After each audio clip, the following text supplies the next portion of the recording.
Most people think that their thoughts are just thoughts, like they come and go and they don't really mean anything. But here's the thing. Your mind is always listening. And after a herpes diagnosis, when fear and shame take over, what your mind keeps telling you starts becoming what you believe about yourself, about who you are, about who gets to love you, and what kind of life you're allowed to have now. But thoughts are something you can control because you have the power to change them. And when you do, the way you feel about yourself starts to change too. So today, I'm going to walk you through why your mind works against you after your diagnosis, how your thoughts stop being thoughts and start becoming your identity. And at the end, I'm going to give you something you can start doing right now to reprogram the way you think so you can stop letting your diagnosis define who you are.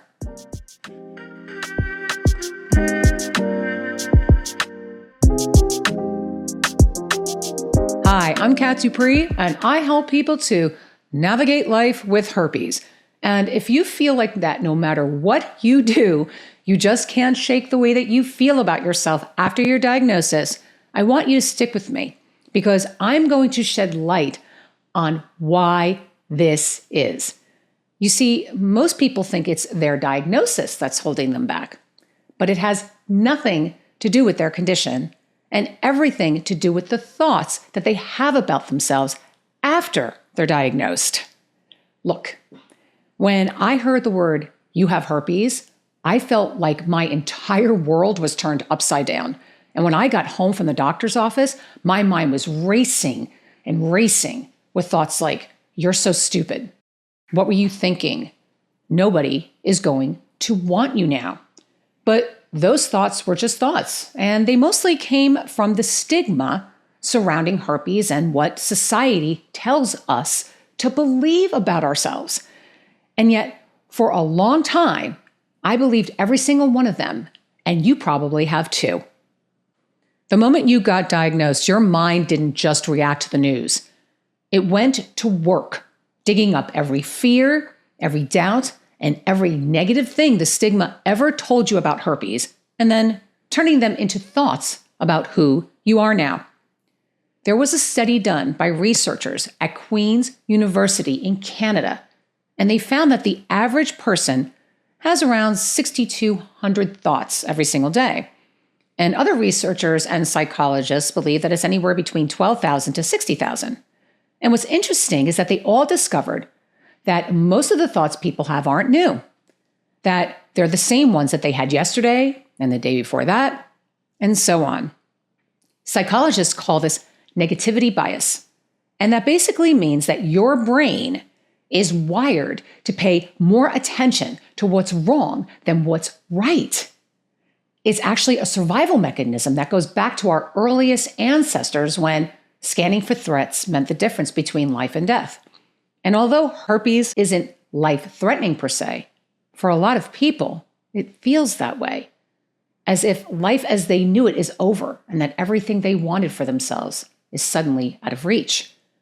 And your brain responds to that emotional threat the same way it would respond to a physical one, which is with fear, with alarm, and with a ton of negative thoughts.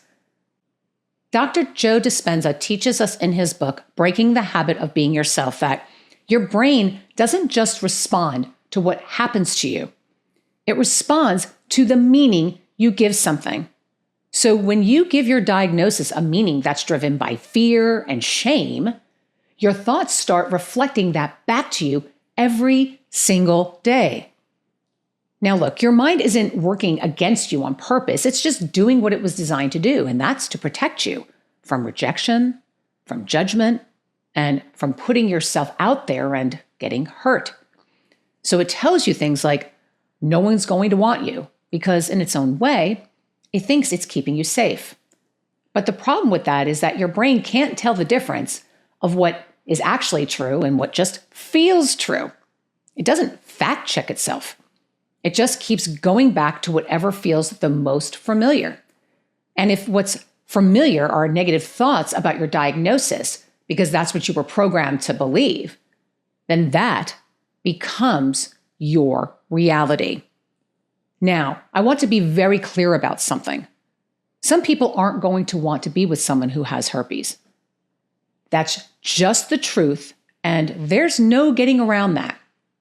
But there's a big difference between that being true sometimes or deciding it means you're unlovable or that no one is ever going to want you again.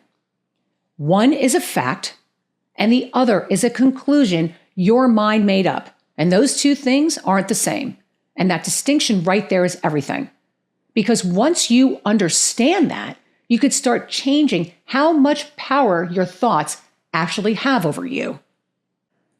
At some point, the thoughts you keep having stop feeling like thoughts and start feeling like who you are. It's no longer, I'm having a hard time right now, and becomes, this is just my life now. It's no longer, I'm scared about dating. It becomes, I'm going to stop dating because I'm never going to find love again. Look, you didn't choose to believe those things. They formed slowly over time through repetition until they started feeling real, like facts instead of opinions. And once something starts to feel real, you stop questioning yourself and you just start living like it's true. Here's the thing. You're not struggling because of your diagnosis. You're struggling because of the identity you've built around it. And the moment you realize that your beliefs were never facts to begin with, and you start seeing them for what they really are, they start losing their grip on you. And that's the moment you stop letting your diagnosis decide who you are, and you start deciding for yourself what's actually true about you and the life that you can have regardless of your condition. Now that you understand what's been happening in your mind and why, let's talk about what you can actually do to start changing it. Now, the goal here isn't to never have a negative thought ever again, because that's literally impossible. The goal is, however, to catch those negative thoughts and stop giving them so much power. So, what's one of the ways that you can do that? Well, one of the most effective tools I found for this is positive affirmations. Now look, I know what you might be thinking, that positive affirmations are cheesy, or I tried them and they never worked. And I get where you're coming from, because in the beginning, they weren't working for me or making any kind of impact either. So I gave up on them altogether. Then I later found out that the reason they weren't working is that I was using them incorrectly. And when I made one simple change in how I phrased them, that's when I started to notice a difference. Here's how they work. Your brain doesn't respond to what's true. It responds to what's repeated. Think about it like this. You know how you hear a song and every time you listen to it, you remember the words? And even years later, when that same song comes on, even if you haven't heard it in a really long time, you can still sing it word for word.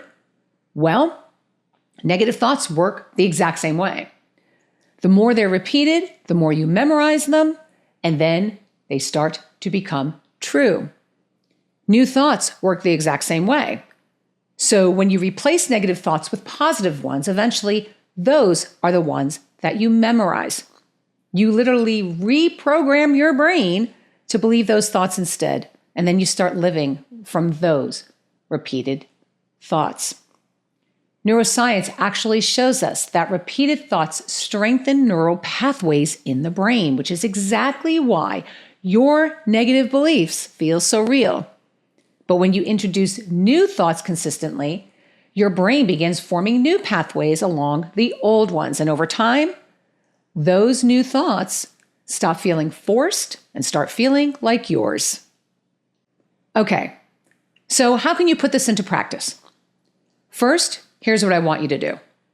Go buy a pack of sticky notes and make sure that they're the full sticky ones, not the ones that have the stick strip on the top, because those curl up and they fall off of everything and they become completely useless. Next on those sticky notes, I want you to write you are statements.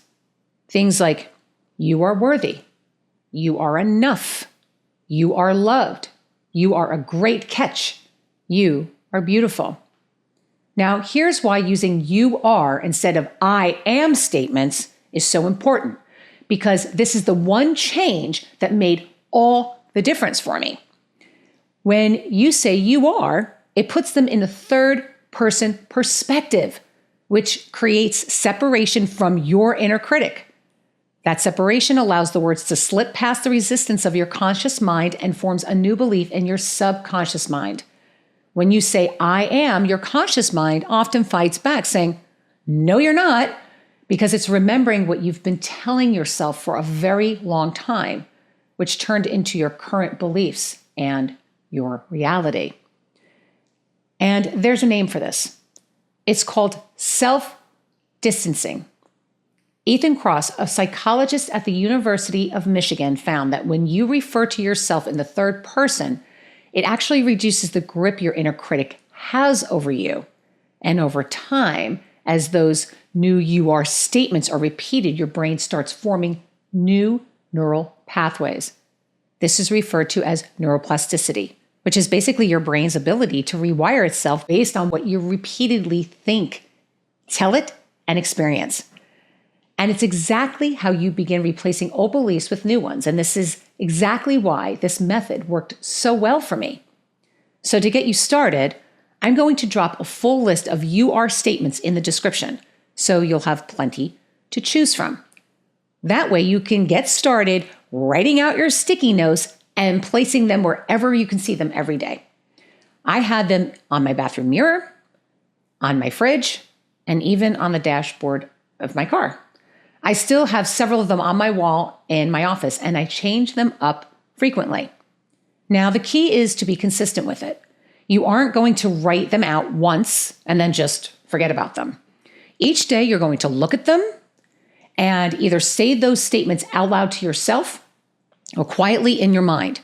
You may not notice any changes at first, but slowly over time, you start to feel different. And one day, you're going to catch yourself thinking something new about who you are and what you deserve. And you'll realize that the new story you're telling yourself is now the one you believe. Well, that's it for today. I hope that this was helpful and that you'll put this into practice. If you haven't subscribed yet, whether you're watching on YouTube or you're listening on audio, please be sure to do that so that you don't miss out on future episodes. Also, if you don't want to navigate your condition alone, come and join us at Herpes Wellness. Our free membership gives you access to a private community with forums where you can ask questions, seek advice, and help other members along their journeys. And if you're ready for more connection, our paid membership gives you full access to the community, including a group and love connection chat lounge with AI matchmaking, direct messaging with other members, plus monthly live streams with me where we talk about everything herpes. Also, if you want support on the go, you can download the Herpes Wellness app for free, available in both the App Store and in Google Play. The links to our website and the app are in the description. And if you're concerned about privacy, we've got you totally covered. The app icon and push notifications say H Wellness, so if someone happens to see your screen, you won't disclose your status unintentionally. And if you're enjoying the podcast or if you have something you'd like to share, let me know in the comments. I would love to hear from you. Thanks again for tuning in, and I will see you the next time on the Herpes Wellness Podcast. Bye for now.